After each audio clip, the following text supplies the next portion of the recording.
On today's daily KHL update, Lokomotiv with a nice comeback against Salamat. Igor Grigorenko scores 2 goals for Red Army, and Spartak Moscow plays the role of giant killer. All that and more on today's daily KHL update. Lokomotiv Yaroslavl hosts Salamat. We pick it up in the second. Salamat already up 1-0, and they get things going for them here. First, Yuri Petrov gets a minor for slashing, and then Nicholas Hagman gets called for delay of game. But when he goes to the penalty box, he picks up the puck and goes, hey, ref, what is this?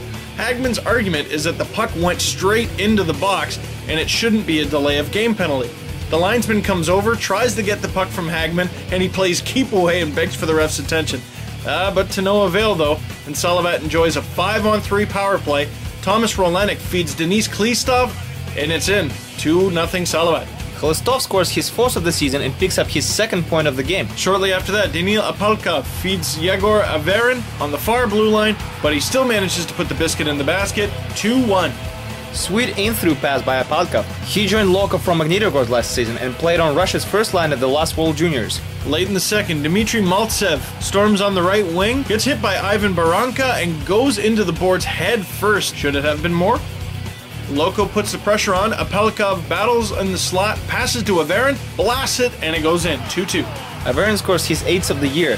That one is different from all the others though. It's a rare sight, a slap shot from Averin. Dying seconds of the period, Emil Galimov has a defenseman on his back, but still feeds Artem Anisimov on the far post, and that's just too easy. 3-2 Loko. Once again, it's the Galimov, Anisimov, Plotnikov line that gets the job done. They now call it the gap line. Anisimov scores his 7th of the year. Third period now, Miroslav Blatek shoots it hard on net, beats Curtis Sanford, and ties the game, or maybe not so much. They go upstairs, review the play, and find out that the net was dislodged before the puck crossed the line.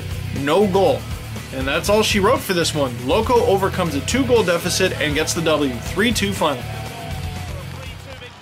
Kerry Ramo and Avangard Omsk play host to Boris Astana. I can see it's pretty cold outside in Omsk. Siberia is not Florida, Steve.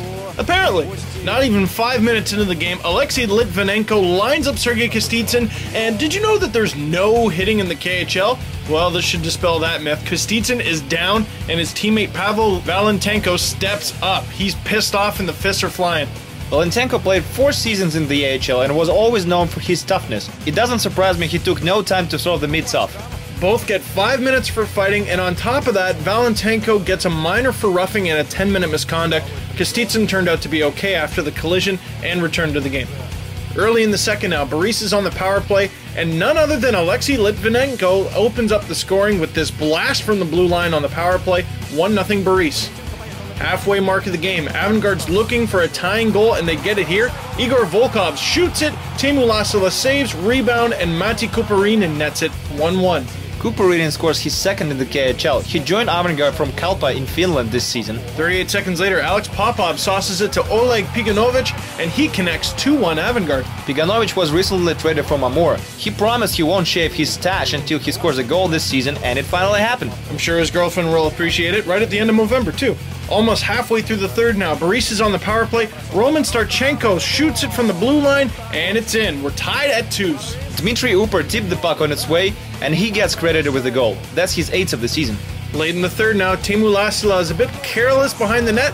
Vladimir Pervushin almost makes him pay, but the score remains the same, and we head to overtime. Avangard on the power play now. Nikita Nikitin has the puck, waits, passes to Thomas Zaborski, and he scores. Avangard wins it. Avangard is amazing when it comes to extra frame. That's their 6th OT win this season. Overall, there were 11 times when they finished either in OT or shootout, and they lost only 3 of them. Impressive indeed. Zaborski scores his 13th of the season, 3-2 OT win for Omsk.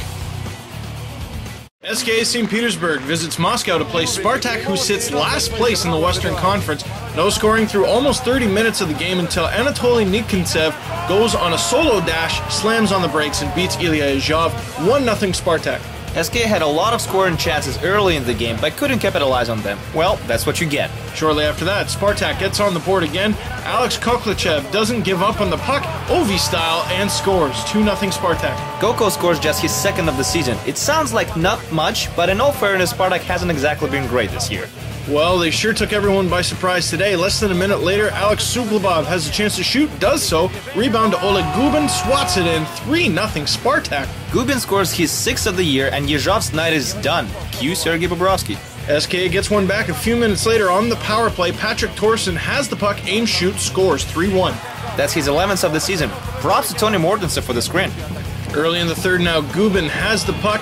He's looking for options, goes for a sneaky pass to Suglobov, who appreciates it 4-1. That's his 5th of the year. Both Suglobov and Gubin get their 2nd point of the night. Less than 10 minutes left in the third now. Spartak has a 2-man advantage. Eduard Lewandowski tries to beat Bobrovsky. Rebound. Mikhail Yunkov is right there to put it in 5-1. That's his 3rd of the year. I told you Koko's numbers shouldn't really concern you. Speaking of Koko, here he is again. Sets up Gubin for a shot blast. Rebound. And Nekontsev scores his 2nd. You're right. That's his 6th of the season. Gubin caps off a 3-point night. Spartak takes down mighty SKA in a blowout. St. Petersburg is 0-2 after firing their head coach. And here's the new guy, by the way, Jukka Jalonen. Gotta wonder what his take on this is. 6-1 Spartak final. Red Army visits Khabarovsk to play Amur. First power play of the game goes to the red and blue. Alexei Marchenko blasts it on net from the blue line. Rebound, and Igor Grigorenko puts it in. 1-0 Red Army. Grigorenko scored 2 goals in his first 2 games for Red Army this season after the trade, and then he got just 1 point in 12 games. That's his 4th of the year. Amur comes out strong in the second period, outshot Red Army 15-8 in this one, and finally beats them here. Jakub Petrozhelik feeds Alex Osipov cross ice, and he beats Ilya Brizgalov 1-1. Osipov scores his 12th of the year. He leads all defensemen in the K with 12 goals. Third period now, and here comes a controversial hit by Kirill Tolupov on Sergei Barbashov. No call. I don't know. What do you think? Clean? Leave a comment. Less than 5 minutes left in regulation. Still anybody's game. Mikhail Grabowski has the puck, slaloms his way in, passes to Grigorenko, and scores. 2-1 Red Army. Feast of famine, eh? No goals for Grigorenko in 12 straight games, and he gets a pair here, including a game-winning goal. That's right. Red Army wins this one, 2-1 final. Sibir faces off against Slovan, and the visitors get on the board first. Michel Miklik passes to Jan Lipyansky, and he beats Sergei Gaiduchenko top shelf, 1-0 Slovan. Lipyansky is a veteran for Slovan. He